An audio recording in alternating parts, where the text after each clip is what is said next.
Mencipta segala yang dulu, sekarang, sampai selamanya. Hanya Engkau Tuhan, tak tersalah di pikiran, tak terukur panjang setia. Dulu, sekarang, sampai selamanya. Hanya Engkau Tuhan, ku sembah Engkau Yesus. Hanya Engkau Allah di hidupku, tak ada yang lain. Hanya Engkau Tuhan, selamanya Kau tetap Allah. Walau dunia semua bergoncang, tak tergoyahkan Kau tetap Allah. Sembah Engkau Yesus. Hanya Engkau Allah di hidupku,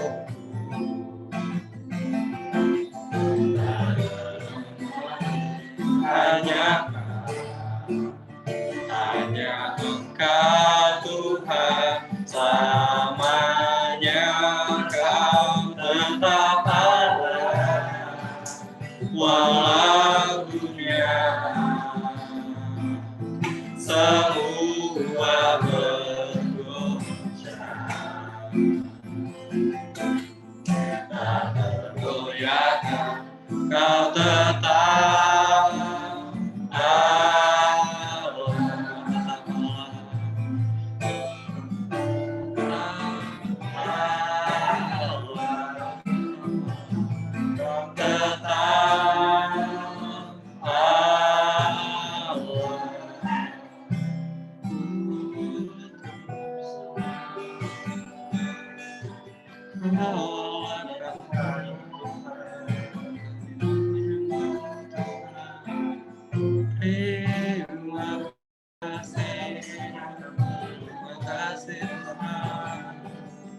sungguh baik Kau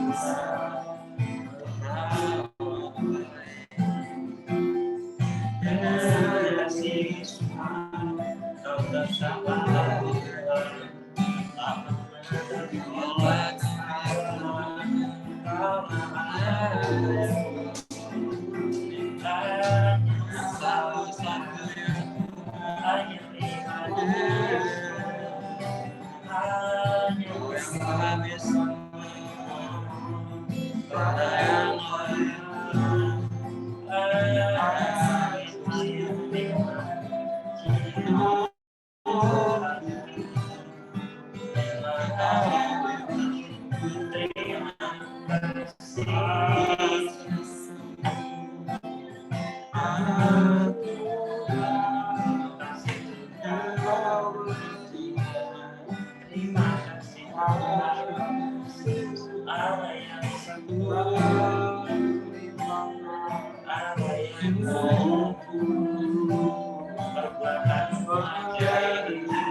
percaya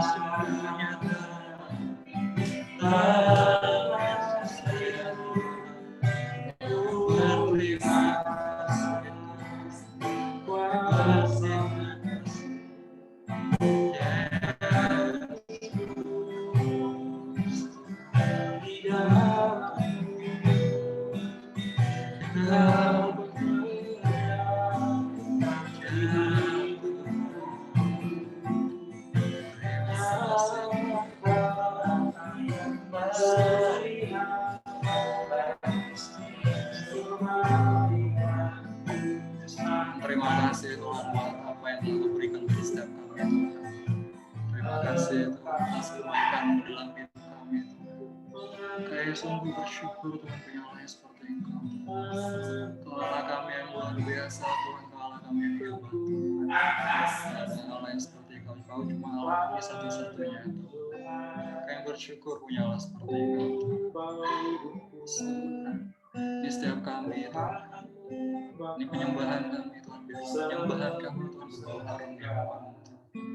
Dimanapun kami berada Tuhan, kami percaya Tuhan Engkau selalu ada bagi setiap kami, Engkau tersertai kami Tuhan.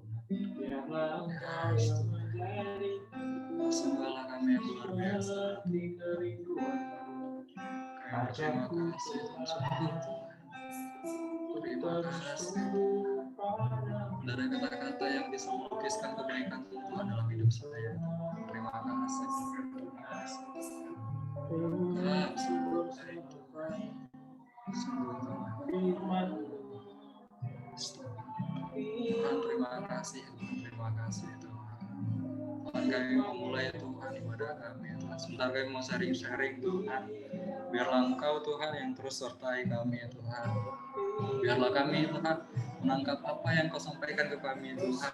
Biarlah kata-kata-Mu Tuhan kami tanam baik dalam hati kami Tuhan, dan kami melakukannya Tuhan dengan baik Tuhan.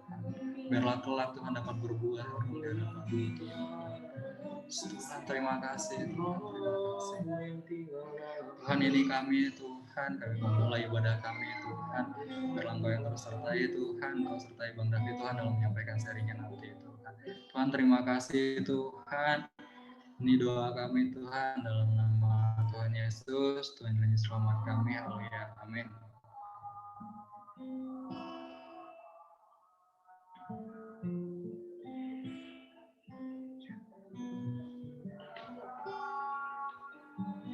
Ya, amin teman-teman. Ya, teman-teman mungkin sebelum Bang David bagikan sharing, yang belum on cam kan, belum kasih nyala kameranya, tolong dikasih nyala kameranya teman-teman.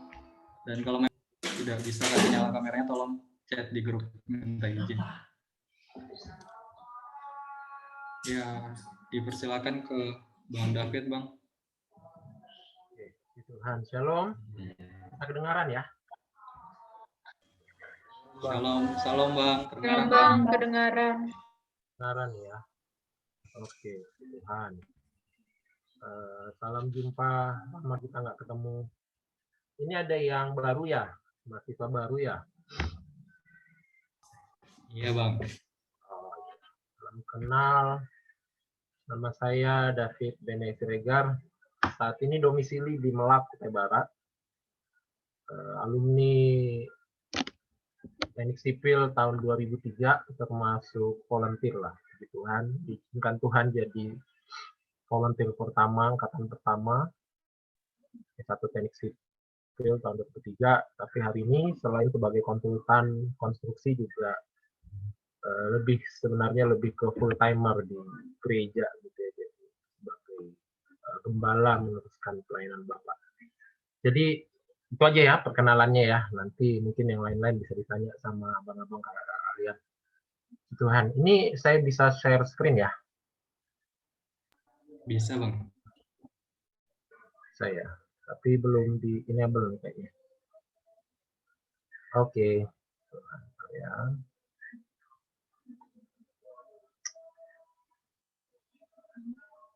Oke, saya diminta bawakan tentang keselamatan.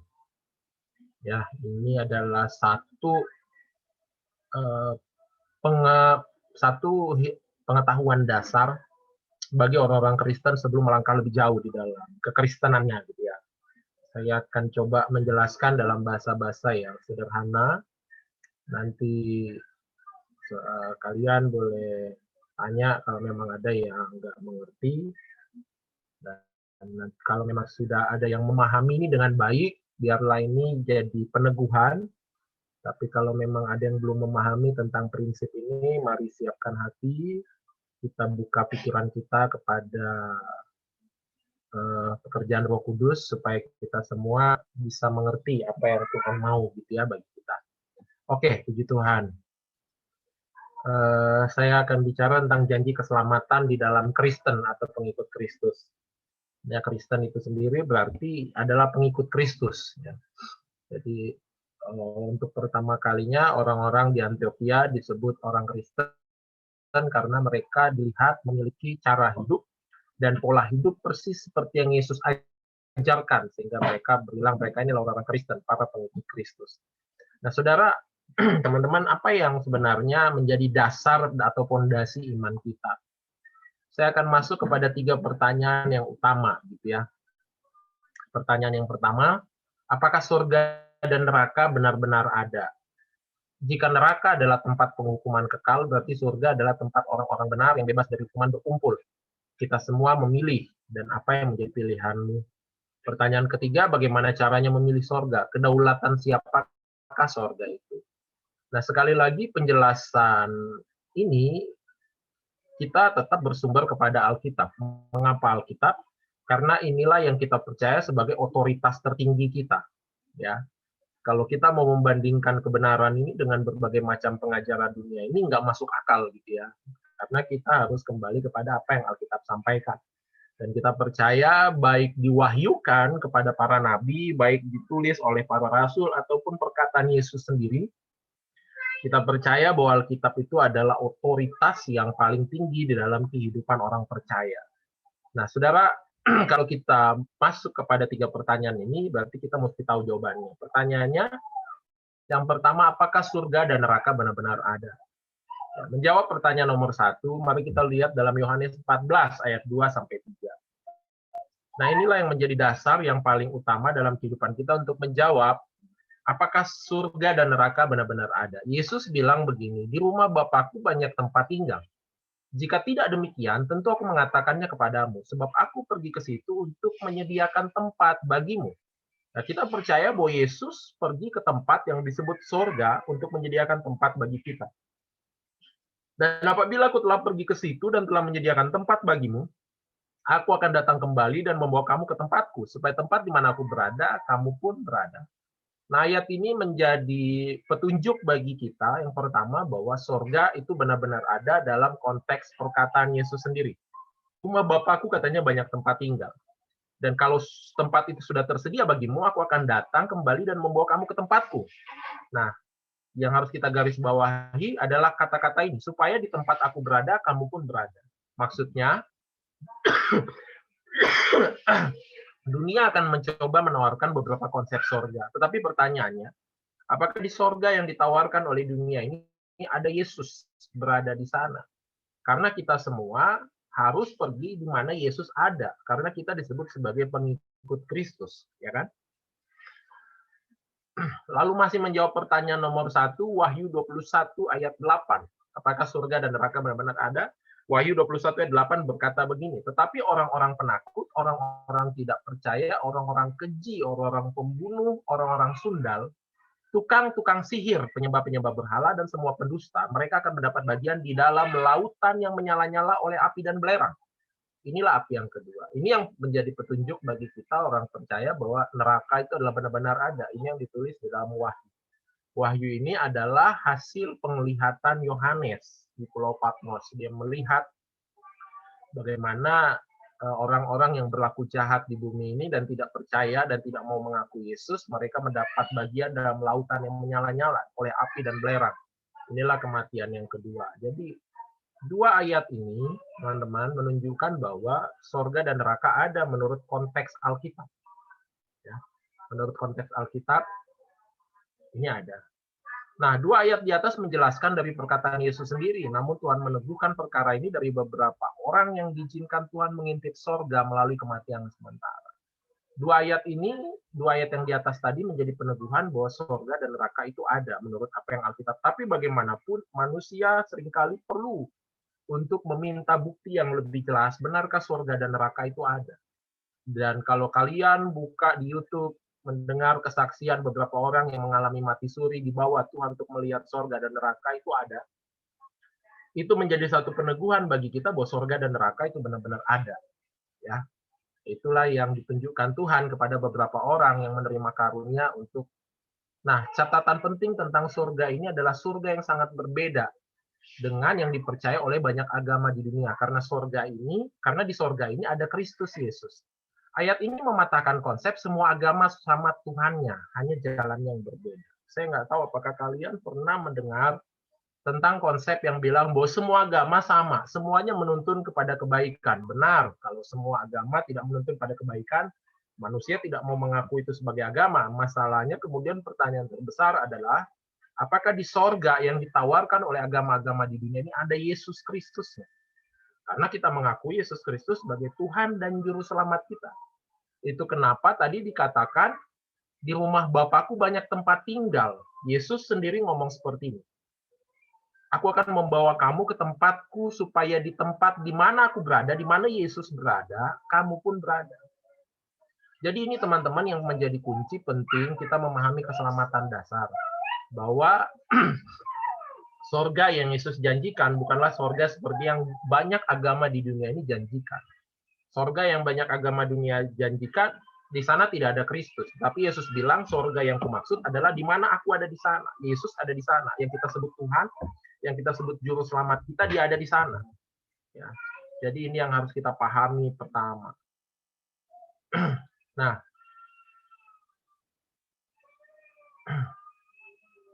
lalu menjawab pertanyaan nomor 3, ya, bagaimana caranya memilih sorga? Kedaulatan siapakah sorga itu? Ya. Kita harus mulai dari awal manusia diciptakan. Ya, kalau kita mau tahu kedaulatan siapa sorga itu, kita harus mulai dari awal manusia diciptakan. Pada mulanya Allah menciptakan Adam dan Hawa untuk mengelola bumi. Kejadian 1 ayat 27, maka Allah menciptakan manusia itu menurut gambarnya. Menurut gambar Allah diciptakannya dia, laki-laki dan perempuan diciptakannya mereka. Allah memberkati mereka lalu berfirman kepada mereka, beranak cuculah dan bertambah banyaklah. Penuhilah bumi dan taklukkanlah itu. Berkuasalah atas ikan-ikan di laut dan burung-burung di udara dan segala binatang yang berayap di bumi. Saya yakin kalian semua sudah pernah mendengar ayat ini. Dibacakan atau kalian membaca sendiri. Berkuasa di sini dalam konteks mengatur dan mengelola sumber daya alam, termasuk menjaga keberlangsungan alam. Ya, jadi kata berkuasa di sini adalah untuk mengelola. Kata berkuasa di sini untuk menjaga keberlangsungan alam. Tuhan memberikan kepada Adam dan Hawa, manusia pada awalnya, untuk menjaga dan memelihara bumi. Nah, lalu setan melihat bahwa manusia yang dijadikan dan dicintai Allah kemudian menjadi cemburu. Jadi setan melihat manusia manusia yang dijadikan Allah itu dicintai oleh Allah. Kemudian setan menjadi cemburu dan oleh kecerdikannya daripada dimusuhi oleh Allah karena membinasakan manusia, setan menggoda manusia untuk menjadi musuh Allah. Idenya Allah akan menghukum manusia sama seperti Allah menghukum setan. Ya, jadi ketika manusia berada di Taman Eden, diberikan Tuhan segala wewenang untuk mengatur bumi, sedangkan setan ada di bumi itu bukan diperintahkan untuk mengatur bumi, tetapi dibuang. Setan berada pada pembuangan di bumi, di tempat-tempat yang tandus dan gelap. Nah, setan melihat Allah telah menjadikan satu pribadi manusia sebagai objek kasihnya. Setan mengalami kecemburuan, tetapi setan tahu kalau dia musnahkan manusia, dia akan menjadi musuh Allah selama-lamanya. Oleh karena itu, setan berencana untuk membuat manusia menjadi musuh Allah. Sehingga manusia digoda untuk melakukan dosa, melakukan pelanggaran terhadap perintah Allah. Idenya adalah Allah akan menghukum manusia, sama seperti Allah menghukum setan. Untuk memahami konsep keselamatan yang Allah rancangkan, kita harus mulai memahami dari sifat alamnya Allah. Jadi idenya tadi adalah untuk membuat Allah menghukum manusia, sama seperti Allah menghukum setan. Jadi inilah dosa yang pertama kali dilakukan manusia adalah ketika manusia melanggar titah Tuhan untuk tidak memakan buah pengetahuan yang baik dan jahat di Taman Eden. Nah, tetapi sekali lagi, teman-teman, bahwa Allah itu adalah Allah yang penuh kasih. Dia tidak ingin membuat manusia binasa. Untuk memahami konsep tentang keselamatan yang Allah rancangkan, kita harus memahami dari sifat-sifat alamiah Allah. Pertama, Allah Bapa itu adalah Maha Kudus. Imamat 11 ayat 44, sebab akulah Tuhan Allahmu, maka haruslah kamu menguduskan dirimu. Ada kata di sini menguduskan dirimu. Dan haruslah kamu kudus, sebab aku ini kudus. Dan janganlah kamu menajiskan dirimu dengan setiap binatang yang mengeriap dan merayap di atas bumi. Sebab akulah Tuhan yang telah menuntun kamu keluar dari Mesir, supaya menjadi Allahmu. Jadilah kudus sebab aku ini kudus. Habakuk 1 ayat 13 berkata, matamu terlalu suci untuk melihat kejahatan dan kau tidak dapat memandang kelaluan. Ini adalah sifat alamiahnya Tuhan. Bahwa Allah itu adalah Maha Kudus. Dengan memandang sifat alamiah yang pertama bahwa Bapa Maha Kudus, memang seharusnya Tuhan atau Allah tidak bisa membiarkan manusia mengalami kenajisan atau tinggal di dalam dosa. Gitu ya. Mengikuti prinsip kekudusan Allah, semua yang bersalah atau tidak kudus harus mati. Ya. Jadi mengikuti prinsip kekudusan Allah Bapa, semua yang bersalah atau tidak kudus harus mati.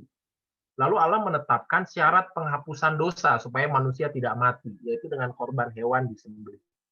Jadi kita runut dari awal, manusia jatuh dalam dosa, karena manusia jatuh dalam godaan setan, lalu kemudian harusnya manusia mati, tetapi kemudian Allah, karena kasihnya kepada manusia, memberikan satu cara supaya manusia tidak mati, yaitu dengan membuat aturan korban persembahan. Maksudnya korban persembahan itu adalah bahwa yang salah harus dihukum. Jadi kalau ada satu video, cuman saya nggak bisa tampilkan di sini, teman-teman. Jadi kalau dalam konsep persembahan pada zaman Perjanjian Lama itu, maka orang yang berdosa, orang yang bersalah, yang ingin minta ampun kepada Tuhan atas dosa-dosanya, membawa baik kambing, domba, ataupun lembu, sapi, atau kalau agak miskin, kurang mampu, dia bawa merpati.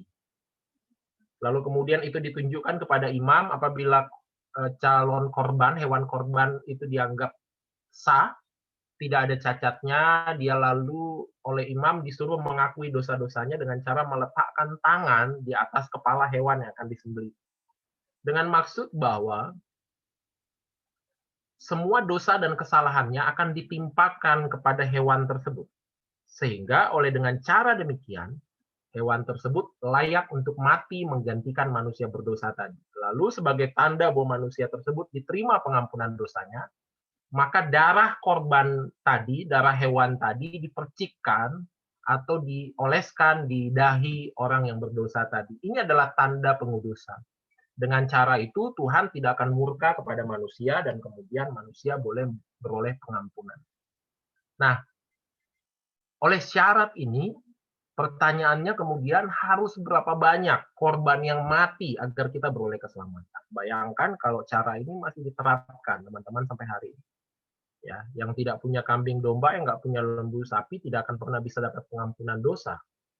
Ya kan, yang nggak punya burung merpati nggak akan bisa dapat pengampunan dosa. Harus berapa banyak yang mati agar kita beroleh keselamatan. Kedua, manusia itu suka akan dosa karena manusia sudah berada dalam kegelapan. Jadi yang untuk memahami keselamatan, tadi kita pahami dulu Allah itu adalah Allah yang kudus, dia tidak bisa melihat dosa. Lalu untuk memahami keselamatan yang kedua, manusia itu suka akan dosa karena manusia sudah berada dalam kegelapan, sehingga manusia jadi lebih mudah melakukan dosa daripada melakukan kebenaran Tuhan. Seperti ada tertulis Roma 3 ayat 10. Tidak ada yang benar, seorang pun tidak, karena semua orang telah berbuat dosa dan telah kehilangan kemuliaan Allah. Ya, ini ayat yang ditulis oleh Rasul Paulus untuk menunjukkan benar bahwa memang nggak ada yang benar. Saya bahkan seorang hamba Tuhan yang paling hebat sekalipun tidak ada yang pernah luput dari dosa. Karena semua orang telah berbuat dosa dan telah kehilangan kemuliaan Allah. Ketika manusia menyerahkan ketaatannya kepada setan, maka manusia mengalami kuasa dosa dalam jiwanya yang membuat manusia lebih cenderung melakukan keinginan dosa, lalu menjadi kebiasaan dosa. Jadi Allah tahu manusia selamanya tidak akan mampu melepaskan diri dari kebiasaan dosa karena kuasa dosa yang bekerja dalam diri mereka. Contoh, pernahkah Anda sedang duduk sendiri tiba-tiba pikiran jahat muncul dengan sendirinya dalam kepala Anda? Ya, waktu kalian sedang duduk tiba-tiba ada yang disebut dengan wild thing, pikiran liar gitu ya, seperti Anda ingin melakukan sesuatu yang jahat walau kemudian kalian bisa redam itu. Ini adalah efek dari dosa. Atau pernahkah kita sudah tahu hal yang benar, tetapi tidak berkuasa, seperti tidak bisa mengendalikan diri kita untuk tetap melakukan hal yang jahat. Ini adalah efek dari kuasa dosa itu sendiri yang bekerja dalam diri kita. Dan Allah tahu, manusia selamanya tidak akan mampu melepaskan diri dari kebiasaan dosa, karena kuasa dosa yang bekerja dalam diri mereka. Kalau begini, kita kembali tadi kepada pernyataan yang pertama, harus seberapa banyak korban untuk membuat kita menerima keselamatan. Roma 5 ayat 17, sebab jika oleh dosa satu orang maut telah berkuasa oleh orang itu, maka lebih benar lagi mereka yang telah menerima kelimpahan kasih karunia dan anugerah kebenaran akan hidup dan berkuasa oleh karena satu orang itu, yaitu Yesus Kristus. Jadi ini konsep keselamatannya secara runut. Gitu. Jadi kalau satu orang, yaitu Adam dan Hawa, manusia telah mengalami kuasa dosa, maka lebih benar lagi mereka yang telah menerima kelimpahan kasih karunia dan anugerah kebenaran akan hidup dan berkuasa oleh karena satu orang, yaitu Yesus Kristus. Jadi runutnya tadi itu manusia, Allah itu adalah kudus, dia tidak bisa bersentuhan dengan dosa. Manusia hakikatnya sudah berdosa, tetapi karena kasih Allah, Tuhan ingin membenarkan kita melalui Yesus Kristus. Jadi bagaimana? Roma 3 ayat 9-10. Adakah kita mempunyai kelebihan daripada orang lain? Sama sekali tidak. Sebab di atas telah kita tuduh baik orang Yahudi maupun orang Yunani bahwa mereka semua ada di bawah kuasa dosa. Seperti ada tertulis. Tidak ada yang benar, seorang pun tidak. Jadi inilah yang menjadi dasar kenapa keselamatan itu memiliki konsep yang berbeda di dalam kekristenan. Ada begitu banyak agama-agama mengajarkan keselamatan itu dengan cara engkau berbuat baik, lalu nanti semua perbuatan baikmu akan ditimbang. Dan itulah yang akan menentukan engkau selamat atau tidak. Tetapi Tuhan tahu bahwa manusia tidak akan pernah mungkin bisa sempurna, karena standar Allah adalah sempurna. Jadi, seperti ada tertulis, tidak ada yang benar, seorang pun tidak. Disinilah ide Allah dijalankan dengan terlebih dahulu mengirimkan gambaran penebusan dosa yang dikerjakan oleh Kristus melalui pengorbanan binatang yang disembelih. Tadi sudah saya sampaikan, bahwa Tuhan mengirim dulu gambaran tentang keselamatan melalui korban hewan. Itu semua untuk menunjukkan bahwa bagaimana Yesus harus menggantikan korban hewan menjadi korban yang kekal. Yesus sebagai penggenapan kasih Allah, seadil-adilnya Allah untuk menghukum manusia berdosa. Allah tetap ingin agar manusia kembali kepada kasih-Nya, agar manusia beroleh kelepasan dari kuasa dosa dan selamat dari penghukuman. Karena itu Allah merancangkan suatu drama penyelamatan yang mampu menggantikan semua korban yang fana dan sementara. Allah ganti. Tadinya kita harus pakai hewan, Allah merancangkan satu penyelamatan yang mampu menggantikan. Yohanes 1 ayat 1. Pada mulanya adalah firman, firman itu bersama-sama dengan Allah, dan firman itu adalah Allah. Jadi Yesus Kristus yang semulanya adalah firman Allah, kemudian menjelma menjadi manusia, dan firman itu sendiri adalah Allah. Ini mematahkan konsep teman-teman bahwa seolah-olah Tuhan Yesus itu bukanlah Tuhan. Tetapi karena dikatakan dalam Yohanes 1 ayat 1, pada mulanya adalah firman. Ya, kalau saksi Yehova bilang, dia menambahkan kata firman itu adalah sebuah Allah. Itu seolah-olah menunjuk bahwa Yesus itu lebih rendah daripada Allah itu sendiri. Padahal firman Tuhan bilang, pada mulanya adalah firman. Firman itu bersama dengan Allah, dan firman itu adalah Allah itu sendiri. Jadi ini yang kita harus pahami tentang siapa Yesus. Ya, dia bukanlah sebuah Allah, dia bukanlah Allah yang lebih rendah, tetapi dia itu adalah Allah itu sendiri.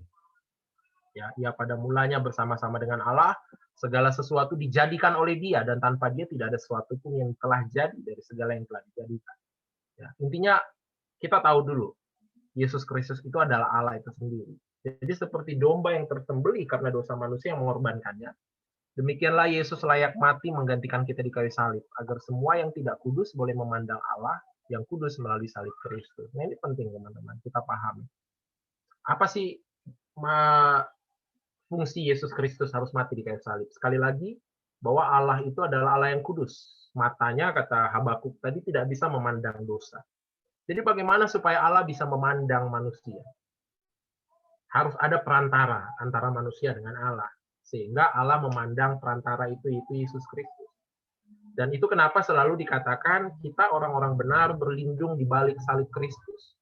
Ya, Yesuslah yang menjadi perantara kita dengan Allah. Dalam ketidakkudusan kita, dalam keberdosaan kita, Yesuslah yang menjadi perantara antara kita dengan Allah. Itu kenapa kita perlu mengakui dan percaya kepada Yesus. Efesus 2 ayat 8 sampai 9 ini sering sekali sudah dibacakan, sebab karena kasih karunia kamu diselamatkan oleh iman. Kasih karunia itu teman-teman seperti hadiah. Ya, kamu kalau ulang tahun dikasih hadiah itu bukan karena engkau melakukan sesuatu, tapi itu pemberian cuma-cuma. Engkau diberikan hadiah. Itu bukan hasil usahamu, tetapi pemberian Allah. Katanya. Itu bukan hasil pekerjaanmu, jangan ada orang yang memegahkan diri. Karena kita ini buatan Allah, diciptakan dalam Kristus Yesus untuk melakukan pekerjaan baik yang dipersiapkan Allah sebelumnya. Yang mau supaya kita hidup di dalamnya. Jadi konsep keselamatan yang Allah beri itu tidak seperti yang dunia ini ajarkan. Kamu bisa melakukan perbuatan baik, mengumpulkannya dalam bentuk amal, lalu kemudian kamu akan menerima upah. Tidak seperti itu. Karena firman Tuhan bilang, karena kasih karunia itu cuma diberikan sebagai hadiah. Karena kamu mengakui dan menerima keselamatanmu melalui Kristus Yesus. Itu bukan hasil pekerjaanmu. Satu kali seorang hamba Tuhan memberikan pencerahan tentang kenapa harus melalui Yesus. Jadi dia sampaikan begini, ada dua orang masuk ke dalam sorga. Yang satu karena dia adalah seorang yang baik, yang satu adalah penjahat, yang kemudian bertobat karena mengakui Yesus sebagai Tuhan dan Juru Selamat. Sampai di sorga, Tuhan tanya kepada dua orang ini. Yang pertama kepada yang memang adalah orang baik. Tuhan tanya, apa yang membuat engkau bisa masuk ke dalam sorga? Orang yang merasa bahwa dia bisa masuk ke sorga karena dia adalah orang baik dan melakukan segala kebaikan yang Tuhan suruh. Dia berkata begini, ya tentu saja, saya berhak masuk sorga. Saya sudah melakukan seluruh perintah Tuhan. Saya menjadi orang yang baik. Saya telah berusaha untuk selalu murah hati, rendah hati. Oke, lalu Tuhan tanya kepada orang yang sebelumnya adalah seorang penjahat yang kemudian masuk ke surga karena anugerah. Dia bilang, Tuhan tanya, kenapa engkau bisa masuk ke surga? Dengan tersungkur, si mantan penjahat bilang begini, seharusnya saya masuk neraka. Tapi Yesus itu sudah begitu baik kepada saya, dan karena kasihnya saya boleh ada di surga. Udah itu aja. Kita bisa menemukan ada dua jenis jawaban, teman-teman. Satu, jawaban yang seolah-olah menganggap karena itu adalah hasil kebaikannya. Yang satu adalah karena dia merasa sebenarnya tidak layak, tetapi Tuhan memberikannya sebagai bentuk hadiah. Kalau ada dosa yang paling Tuhan benci dalam kehidupan manusia, dan itulah alasan dia membuang setan, itu adalah dosa kesombongan. Tuhan tidak suka dengan kesombongan. Itulah yang membuat Tuhan membuang Lucifer dari sorga, karena Lucifer berpikir bahwa dia bisa menyamai Tuhan. Dia sombong dan berpikir bahwa dia bisa menjadi Tuhan. Itu kenapa Tuhan tidak ingin sorga dipenuhi dengan orang-orang yang sombong dan berpikir bahwa semua karena dia baik. Gitu ya. Itu adalah salah satu pencerahan yang saya terima dan saya bersyukur untuk itu. Dengan demikian, Kristus telah menjadi pengantara dan pembela kita di hadapan Allah yang Maha Kudus. Dan kebaikan Allah ini hanya bisa diterima dengan iman. Nah, kita sampai kepada poin yang penting. Inilah poin yang paling penting di mana kita bisa mengaplikasikan atau kita bisa menyerap atau kita bisa menerima dalam praktek seluruh penjelasan tadi. Ada dua jenis iman. Iman yang menyelamatkan ini adalah anugerah yang bisa diperoleh dengan iman. Iman yang menyelamatkan adalah anugerah. Anugerah ini hanya bisa diperoleh dengan iman. Iman adalah dasar dari segala sesuatu yang kita harapkan dan bukti dari segala sesuatu yang tidak kita lihat. Ibrani 11 ayat 1. Iman ini menjadi dasar bagi kita untuk menerima keselamatan yang Tuhan sediakan dalam Kristus. Ya, ada dua macam iman. Iman yang melompat dalam gelap adalah iman yang tahu dan percaya, namun tidak punya dasar yang kuat terhadap apa yang dia percaya. Saya nggak tahu apa yang kalian pegang hari ini, apakah ini cuma iman yang melompat dalam gelap, atau iman yang melompat dalam gelap dikatakan iman yang tahu dan percaya, namun tidak punya dasar yang kuat terhadap apa yang dia percaya. Ya, saya tahu. Kamu tahu Yesus, saya tahu. Kamu tahu dia bisa menyelamatkan, tahu. Tetapi tidak pernah tahu mengapa Yesus menjadi juru selamatnya, hanya tahu dan percaya. Tiba-tiba datang pengajaran lain yang mengguncangkan imannya, dia bilang, ya kayaknya Yesus itu memang bukan Tuhan dan juru selamat. Ini yang dibilang iman yang melompat dalam gelap. Hanya tahu dan percaya, tetapi tidak punya dasar yang kuat terhadap apa yang dia percaya. Yakobus 2 ayat 19, ini cukup keras kata-kata ini. Dikatakan, kau percaya bahwa hanya ada satu Allah saja, itu baik. Setan-setan juga percaya akan hal itu dan mereka gemetar. Setan dikatakan gemetar karena tahu hanya ada satu Allah. Hai manusia yang bebal, maukah kau mengakui sekarang bahwa iman tanpa perbuatan adalah iman yang kosong? Nanti kita akan bicara apa itu iman tanpa perbuatan. Ya. Jadi setan pun tahu hanya ada satu Allah, teman-teman. Tetapi dia tidak menyerahkan kehidupannya ke dalam tangan Tuhan. Dia hanya tahu. Bahkan dikatakan setan itu gemetar terhadap Allah. Tetapi setan tidak pernah mau menyerahkan kehidupannya kepada Allah. Ini yang dikatakan iman yang melompat dalam gelap. Hanya tahu gitu, tapi tidak pernah mau menyerahkan hidupnya ke dalam tangan Tuhan, dalam bimbingan Tuhan. Iman yang benar adalah iman yang dibangun di atas dasar Kristus dan kehidupan Kristus. Roma 10 ayat 9. Sebab jika kamu mengaku dengan mulutmu bahwa Yesus adalah Tuhan, catat garis bawah ini teman-teman, mengaku dengan mulut. Percaya dalam hatimu bahwa Allah telah membangkitkan dia dari antara orang mati, maka kamu akan diselamatkan. Karena dengan hati orang percaya dan dibenarkan, dengan mulut orang mengaku dan diselamatkan. Mengaku dengan mulut adalah bentuk tindakan di depan manusia. Ada orang mengaku dengan mulut tanpa suara, kan nggak ada ya. Orang mengaku dengan mulut pasti bersuara. Karena namanya juga pengakuan dari mulut. Ada suara, orang lain bisa dengar. Itu yang disebut dengan mengaku dengan mulut. Ya. Imanmu harus bisa dilihat oleh orang lain dalam pengakuan-pengakuan. Percaya dalam hati adalah wujud integritas.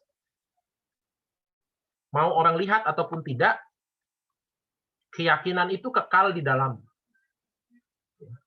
Percaya dalam hati itu adalah wujud integritas. Mau orang lihat atau enggak. Ya, ada orang dalam kedangkalan iman hanya menunjukkan iman supaya dipuji oleh orang lain. Tapi firman Tuhan bilang, hendaklah kamu mengaku dengan mulutmu Yesus adalah Tuhan dan percaya dalam hatimu bahwa dia telah dibangkitkan dari antara orang mati. Ini bicara tentang integritas. Mau nanti orang bilang Yesus itu bukan dia yang disalib atau seperti apa? Engkau akan berkata, enggak, imanku percaya bahwa dia telah dibangkitkan dari antara orang mati. Mau ada orang lihat, mau ada orang puji atau tidak imanmu, namanya percaya dalam hati, ya kau tetap percaya. Nah, banyak orang hanya sampai di pengakuan dengan mulut. Oh, yang penting orang dengar. Tetapi tidak sungguh-sungguh percaya dalam hati. Sehingga ketika dia sedang sendiri, sehingga ketika dia sedang butuh pertolongan dari Tuhan, dia ragu kepada Tuhan. Makanya firman Tuhan bilang, sebab jika kamu mengaku dengan mulutmu bahwa Yesus adalah Tuhan dan percaya dalam hatimu bahwa Allah telah bangkitkan dia dari antara orang mati, maka kamu akan diselamatkan. Jadi ada dua hal. Itu kenapa di ayat yang sebelumnya tadi dikatakan, hai orang-orang bebal, maukah kau mengakui bahwa iman tanpa perbuatan adalah mati? Engkau tahu Yesus adalah Tuhan, tapi engkau tidak pernah bertindak untuk mengambil keselamatan itu bagi dirimu. Imanmu kosong. Tetapi iman itu harus bertindak, iman itu harus ditunjukkan dengan perbuatan. Saya akan tutup dengan pernyataan ini. Orang gondrong bukan berarti tidak ada tukang cukur. Masalahnya orang gondrong hanya tidak mau datangin tukang cukur. Adanya orang jahat bukan berarti tidak ada Tuhan. Masalahnya orang itu telah menolak Tuhan dan menolak kebebasan dari belenggu kuasa dosa. Nah, dalam penjelasan ini, saudara, apakah kalian sudah mengerti atau ada yang kalian bingung? Saya akan buka ruang sharing untuk kita sama-sama memahami sebelum nanti kita berdoa. Silakan.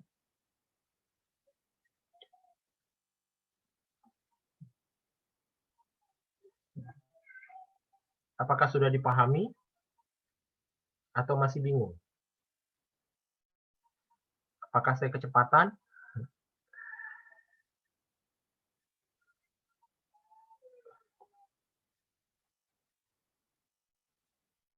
Baiklah. Saya anggap semuanya sudah paham. Jadi pertanyaan penutupnya, saudara. Apakah engkau hari ini sudah benar-benar mengakui Yesus sebagai Tuhan dan Juru Selamatmu dan percaya bahwa Dia telah dibangkitkan dari antara orang mati? Setiap orang tidak bisa berboncengan ke surga. Setiap orang tidak bisa berboncengan keselamatannya. Entahkah kakek, nenekmu, bapakmu, mamamu adalah seorang hamba Tuhan, pelayan Tuhan di gereja. Tidak memberikan jaminan bahwa engkau akan bersama-sama hidup dalam kekekalan dengan mereka. Setiap orang harus bertanggung jawab atas keselamatannya masing-masing. Nah, apabila ada di antara kalian yang berpikir bahwa selama ini saya belum sungguh-sungguh percaya dalam hidup saya bahwa Yesus itu adalah satu-satunya Tuhan dan Juru Selamat, dan engkau menerima pencerahan dari firman ini, karena tidak ada yang melihat engkau. Setiap orang punya keputusannya masing-masing. Saya ajak engkau untuk menundukkan kepalamu. Secara pribadi hanya engkau dan Tuhan yang tahu. Tapi jika engkau merasa saya sudah pernah dengan sungguh-sungguh menyerahkan hidup saya kepada Tuhan, mintalah peneguhan lebih lagi kepada Tuhan, agar Tuhan terus membuat hatimu sungguh-sungguh percaya dan selalu menyala-nyala dengan Tuhan. Tetapi kalau ada di antara kamu yang hari ini merasa perlu untuk saya menyerahkan kehidupan saya kepada Tuhan, dengan tidak ada orang yang tahu, cukup hanya engkau dan Tuhan yang tahu. Saya akan menuntun engkau berdoa untuk benar-benar mengalami pengakuan kepada Kristus Yesus.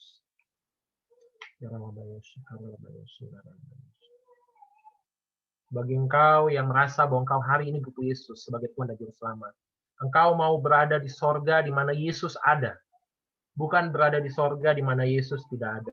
Engkau boleh mengikuti doa saya. Tuhan Yesus, saya mengakui bahwa saya adalah orang berdosa. Tuhan Yesus, saya mengakui bahwa sebenarnya saya tidak layak. Tetapi hari ini Tuhan Yesus, mataku terbuka dan mengetahui bahwa Yesus adalah satu-satunya jalan ke surga. Ampuni dosaku Tuhan Yesus. Tebus aku dengan kuasa darah-Mu yang kudus. Buat aku menjadi kudus di hadapan Allah. Buat aku menjadi kudus di hadapan Allah. Karena pengorbanan Yesus di kayu salib. Aku menyerahkan hidupku mulai hari ini Tuhan Yesus. Sampai selama-lamanya. Dan hari ini aku mengaku dengan mulutku bahwa Yesus adalah Tuhan. Dan aku mau percaya dalam hatiku bahwa Engkau Yesus Kristus telah bangkit dari antara orang mati untuk kelak membangkitkan kami bersama-sama dengan Kristus. Dan aku berkata, setan, aku bukan milikmu lagi. Aku berkata, setan, aku tidak berada dalam kuasamu lagi. Karena Yesus Kristus telah menebus aku. Dan aku sekarang adalah milik Kristus. Terpujilah namamu Tuhan Yesus. Aku percaya. Aku telah menerima keselamatan yang kekal. Haleluya. Saya akan berdoa untuk kita semua. Terpujilah nama Tuhan yang telah memberikan kami keselamatan yang kekal, Bapa. Kami tidak menemukan keselamatan lain seperti yang ada di dalam Kristus, sama seperti yang kami miliki hari ini. Kami bersyukur, Bapa, dari sekian banyak manusia kami boleh mengenal Yesus Kristus. Kiranya Roh Kudus terus membimbing setiap adik-adikku ini, Tuhan. Teguhkan setiap mereka yang telah menerima keselamatan sebelumnya. Biarlah hidup mereka terus mengalami Tuhan lompatan-lompatan iman, mengalami kedewasaan di dalam Kristus. Dan hidup mereka, Bapa, akan mencerminkan Kristus. Bagi setiap anak-anak-Mu, Bapa, yang baru hari ini, Tuhan, menyatakan kesungguhan imannya kepada Kristus. Tuhan menolong, memelihara. Bahkan Tuhan memberikan pengalaman-pengalaman rohani dalam kehidupan mereka. Sehingga sungguh Bapak iman mereka akan diteguhkan dengan kehadiran Kristus dalam kehidupan mereka. Dalam nama Yesus. Berdoa Bapak buat setiap adik-adik ini, Tuhan menolong, menyertai.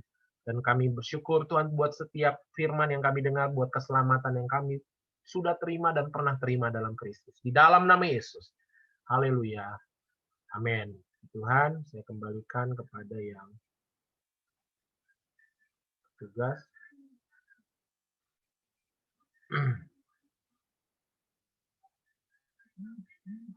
Oke.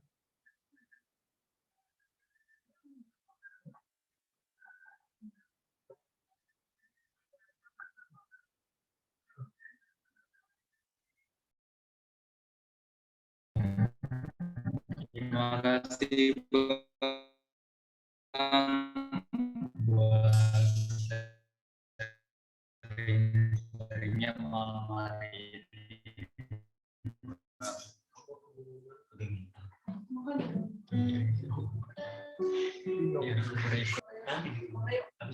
Dari PJ Mentoring mungkin dulu.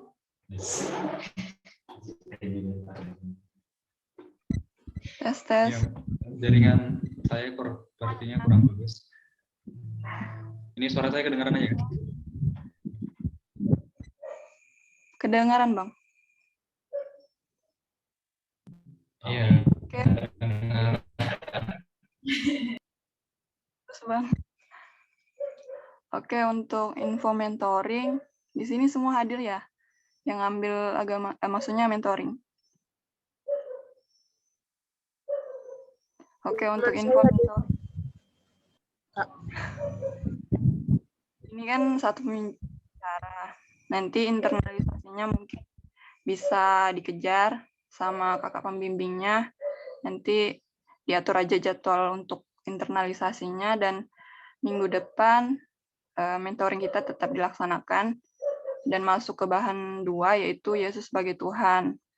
Dan di hari Senin diwajibkan juga bagi adik-adik yang mengambil mentoring itu untuk ikut ibadah PMK, karena ibadah PMK ini bermanfaat lah buat kita semua, dan bukan hanya untuk nilai, tapi pokoknya nggak rugi deh kalau ikut ibadah PMK. Itu aja mungkin dari saya. Terima kasih. Terima kasih Tata. Terima kasih Tata. Terima kasih Kak Tata. Mungkin ada berikutnya, mungkin ada pengumuman dari Kak Novi.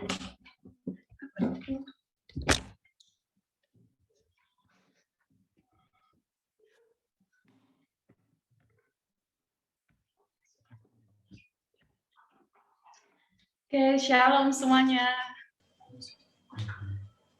Shalom. Halo. Shalom Kak. Shalom Kak. Shalom Kak. Oke, sebelum masuk ke pengumuman selanjutnya, terima kasih buat Bang David Makasih Bang. yang sudah membagikan suatu topik yang dasarnya ini ya kita harus punya buat setiap kita, kayak itu. Jadi apa yang sudah dibagikan abangnya ini jangan berlalu begitu saja ya, kayak gitu. Tapi ini dasar kita untuk semakin lebih lagi mengenal Kristus. Amin. Jadi dipegang terus apa yang sudah didapat malam hari ini, dan kalau ada pertanyaan silakan ditanya ke kakak atau abang mentoring masing-masing. Selanjutnya itu pengumuman selanjutnya untuk internalisasi Sudah. Untuk selanjutnya itu ada yang mau didukung dalam setiap hari Senin kita ada ibadah PMK jam 7 malam.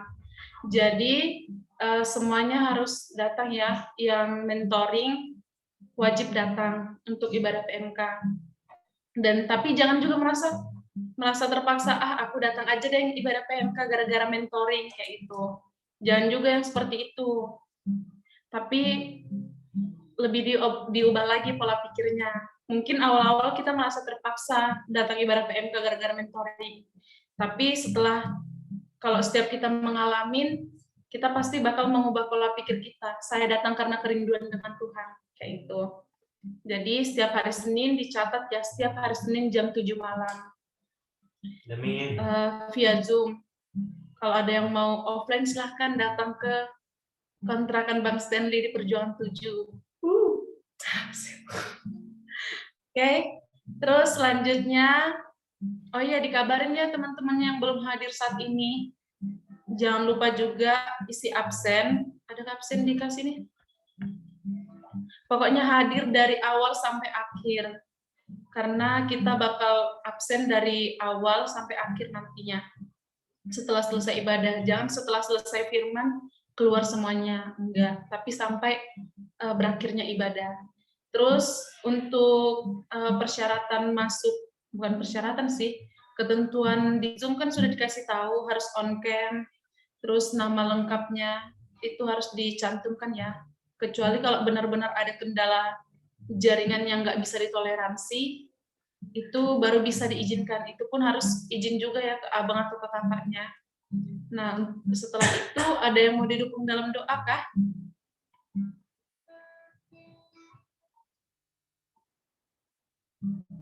Ada yang mau dukung dalam doa kah? Teman-teman semuanya? Skripsi. Daud sakit. Ya. Oke, Kak. Iya, Bang Daud sakit. Terus ada lagi kah? Om saya lagi dalam pemulihan, beroperasi. Terus ada lagi kah yang mau dukung dalam doa? Oh, skripsi, PKL, KKN, terus apa lagi? Penelitian, kuliah, mentoring. Ada lagi kah yang mau dukung dalam doa? Keluarga, orang tua, pembicara kita, Bang David, alumni.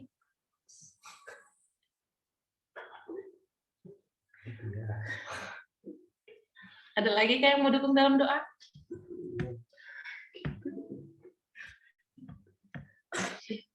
Kok sepi banget ya? Hai semuanya. Ini kelihatan sih muka-mukanya cantik-cantik sama ganteng-ganteng. Makasih, Kak. Tapi bisa dong ya, ini bersuara, merespon.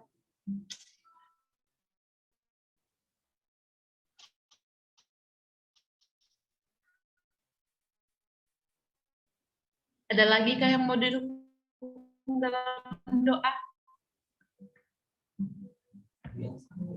Kalau nggak ada.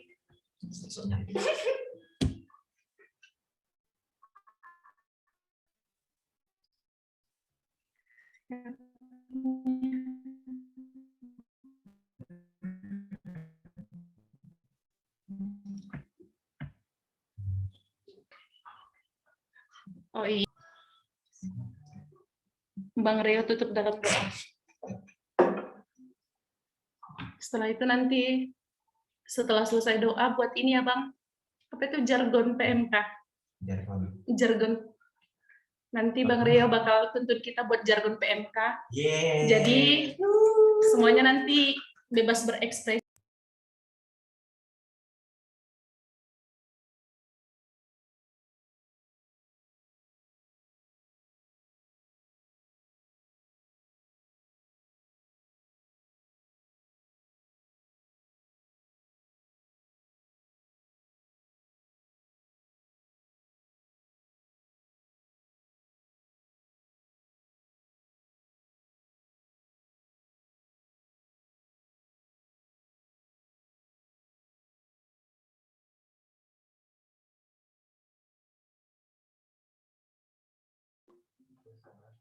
Oke, teman-teman, suara saya kedengaran? Dengar, Bang. Dengar, Bang. Oke, kita nutup ibadah kita satu dalam doa yuk. Tuhan, terima kasih, kami bersyukur buat kebenaran, buat firman yang kami dengar malam ini, Bapa. Biarlah Tuhan, setiap kami semakin diteguhkan Tuhan. Iman kami, Tuhan, kami yakini dan kami percayai, Tuhan, bahwa keselamatan, satu-satunya jalan keselamatan, satu-satunya untuk beroleh hidup yang kekal hanya lewat Yesus. Hanya Yesus satu-satunya Tuhan, hanya Yesus satu-satunya juru selamat, Bapa. Biarlah apa yang kami dengar, Tuhan, bukan hanya sekedar pengakuan Bapa, tetapi bagaimana hidup kami, Tuhan, ketika kami sudah menerima Engkau, ketika kami sudah mengaku bahwa Yesus adalah Tuhan dan Juru Selamat, biarlah pribadi-Mu, Bapa, yang tinggal di hati setiap kami, mengubahkan hidup kami, Tuhan. Kami bersyukur, Tuhan. Terima kasih, Tuhan.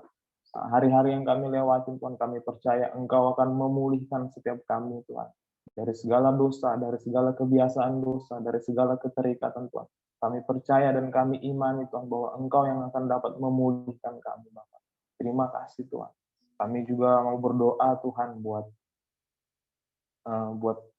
rekan kami, buat adik kami Daud, Tuhan, dan juga rekan kami, omnya Kak Nopi, Tuhan, yang lagi sakit, yang lagi proses pemulihan, Tuhan. Engkau yang berkati, Engkau yang sertai, Tuhan. Biarlah kekuatan yang dari-Mu, Tuhan, ada buat tubuh jasmani Daud dan omnya Kak Nopi, Bapa. Kami juga berdoa, Tuhan, buat Bang David, Tuhan. Engkau yang berkati Bang David, Tuhan. Semakin lagi, Tuhan, Bang David Engkau pakai untuk menyatakan Injil-Mu, Tuhan, dimanapun, Tuhan. Engkau berkati keluarganya, Bapa. Engkau berkati pelayanan, Tuhan. Lewat pelayanan, Tuhan, banyak jiwa-jiwa, Tuhan, yang diselamatkan, Tuhan. Banyak generasi yang lahir, Tuhan, lewat pelayanan Bang David, Bapa, di dalam nama Yesus. Kami juga berdoa, Tuhan, untuk perkuliahan kami, baik yang sedang menyusun skripsi, Tuhan, baik yang sedang PKL, sedang penelitian, Tuhan, baik yang lagi KKN, Tuhan. Engkau yang menambahkan hikmat kepada setiap kami, Tuhan, untuk mengerjakan segala sesuatu yang dipercayakan dan yang ditugaskan kepada kami, Tuhan, dalam perkuliahan kami. Kami percaya, Tuhan, roh yang rajin, Tuhan, roh yang penuh hikmat, Tuhan, roh yang tekun, Tuhan, Engkau berikan kepada setiap kami. Jauhkan kami dari roh yang malas, Tuhan, di dalam nama Yesus, Tuhan. Kami nggak mau jadi anak-anak muda yang gampangan, Tuhan. Kami nggak mau jadi anak-anak muda yang malas, Tuhan. Tapi kami percaya roh yang tekun itu, Tuhan, yang Kau berikan bagi setiap kami, Tuhan. Kami juga berdoa, Tuhan, buat alumni-alumni kami, Tuhan, biarlah Engkau yang memberkati dimanapun mereka berada, Tuhan. Engkau berkati pekerjaannya, Engkau berkati pelayanannya mereka, Tuhan, di dalam nama Yesus, Tuhan. Kami bersyukur, ini ibadah kami, dalam nama Yesus kami berdoa, amin. Oke semua, sampai ketemu minggu depan. Shalom. Shalom, sampai ketemu. Shalom. Shalom, Bang.